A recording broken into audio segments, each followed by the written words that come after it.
Hello everyone. तो कल हमें law of conservation of momentum कर रहे थे, ठीक है।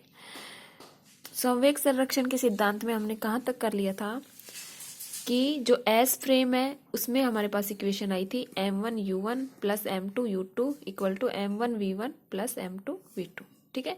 संवेग है जो कंजर्व रहता है।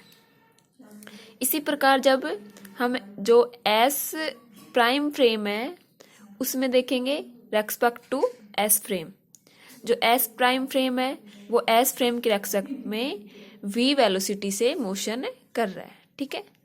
तो उसमें हमने देखा था जो हमारे पास आई थी उसका जो कोलिजन था उससे पहले जो वेलोसिटी u1 प्राइम और u2 प्राइम थी, आफ्टर कोलिजन वेलोसिटी क्या थी v1 प्राइम और v2 प्राइम थी, ठीक है।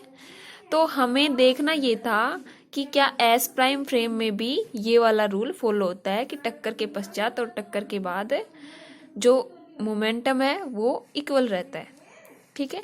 तो इसमें हमें गैलीलियन रूपांतरण लगाएंगे, उससे हम देखते हैं मोमेंटम जो कोलिजन के बाद क्या घटना होती है, ओके। तो जो हमारा गैलीलियन ट्रांसफॉर्मेशन होते हैं वो क्या होते हैं,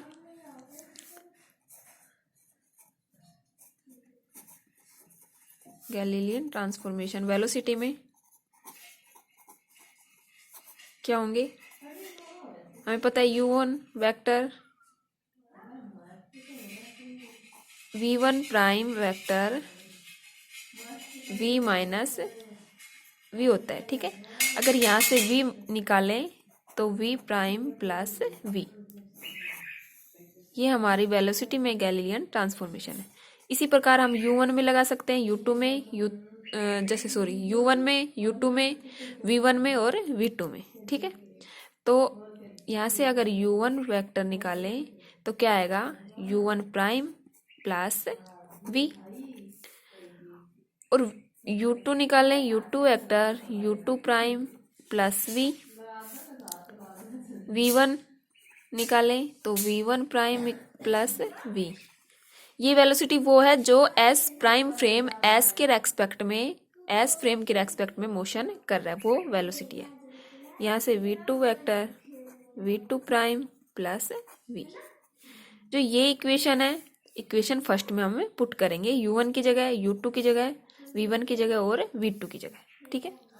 तो इक्वेशन फर्स्ट में ये वैल्यू पुट करने पर m1 u1 की जगह क्या करेंगे u1 prime plus v plus m2 u2 की जगह u2 प्राइम प्लस v, ठीक है, इक्वल टू v1 की जगह m1 v1 prime plus v plus m2 u2 की जगह v2 की जगह v2 प्राइम प्लस v,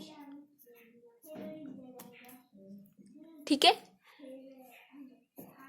अब इसको अलग अलग कर लेते हैं, m1 u1 prime plus m1 v plus m2 u2 prime plus m2 v equal to m1 v1 prime plus m1 v plus m2 v2 prime plus m2 v, ठीक है। तो m2v से m2v कैंसिल, m1v से m1v cancel, बचा क्या हमारे पास है m1 u1 prime plus m2 u2 prime equal to m1 v1 prime plus m2 v2 prime. तो इससे क्या प्रूव हो रहा है, जो टक्कर से पहले, कोलिजन से पहले, बिफोर कोलिजन और आफ्टर कोलिजन हमारा जो मोमेंटम है, टोटल मोमेंटम वो कंजर्व रहता है, ठीक है। तो क्या बोल सकते हैं, गैलीलियन जो ट्रांसफॉर्मेशन है उसके अंडर जो हमारा law of conservation of momentum follow करता है वो इनवेरिएंट रहता है, ठीक है। क्योंकि जो हमने कल निकाला था एस प्राइम फ्रेम में, एस प्राइम फ्रेम में टक्कर से पूर्व, बिफोर कोलिजन, मोमेंटम क्या था हमारा m1 u1 prime plus m2 u2 prime, ठीक है। आफ्टर कोलिजन क्या था,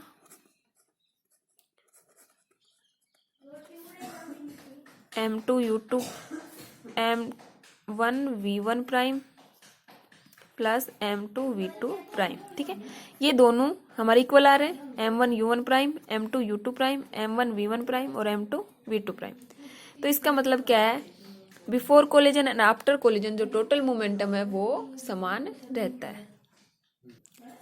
ये हमारा संवेग संरक्षण सिद्धांत था, जो कि गैलीलियन रूपांतरण के जो अंतर्गत संवेग संरक्षण अपरिवर्तित रहता है, इनवेरिएंट रहता है। क्लियर। सेम इसी प्रकार हम ऊर्जा संरक्षण सिद्धांत को पढ़ेंगे, law of conservation of energy. तो हम अब ऊर्जा संरक्षण का नियम देखते हैं, ऊर्जा संरक्षण सिद्धांत देखते हैं। ठीक है, तो law of conservation of energy. ठीक है, तो उसके लिए हमें एस जो फ्रेम है, इनर्शियल फ्रेम है, जिसमें ऊर्जा संरक्षण का नियम फॉलो होता है। तो ऊर्जा क्या होती है हमारी, एनर्जी क्या होती है वो देखते हैं।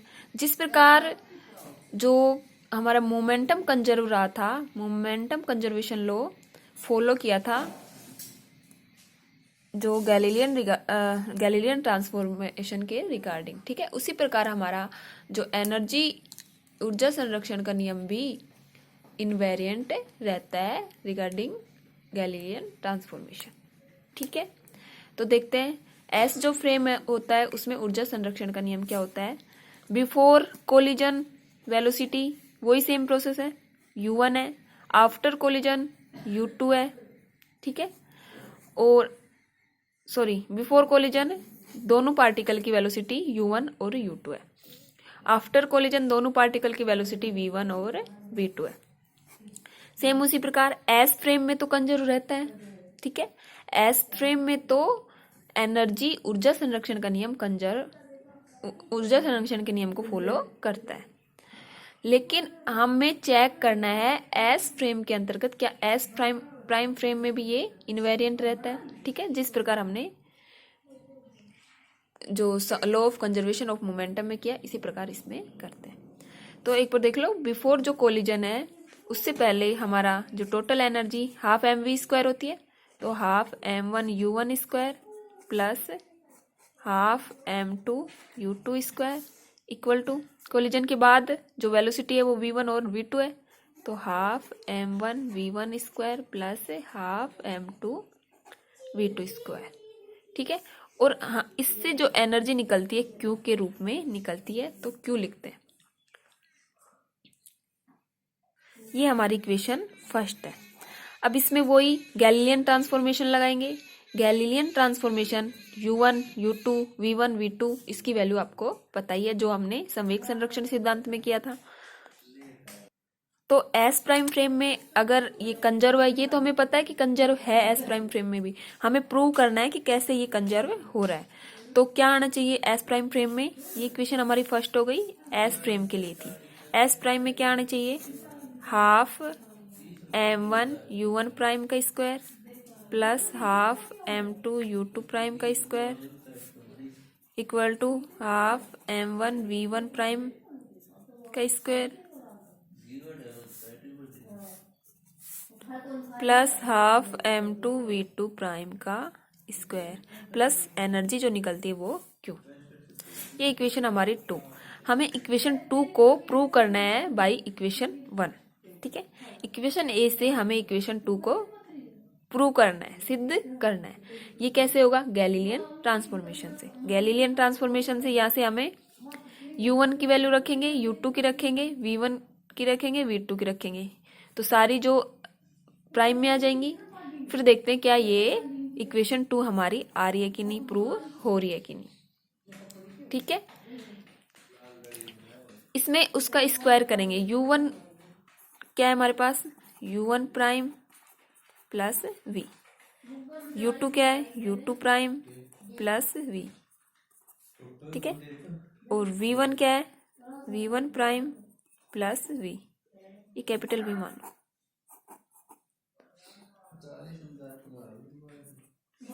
ठीक है। V2 प्राइम प्लस V, तो ये वैल्यू इसमें पुट करके इसको प्रूव करेंगे, ठीक है। तो कल करते इसको। Okay, bye bye.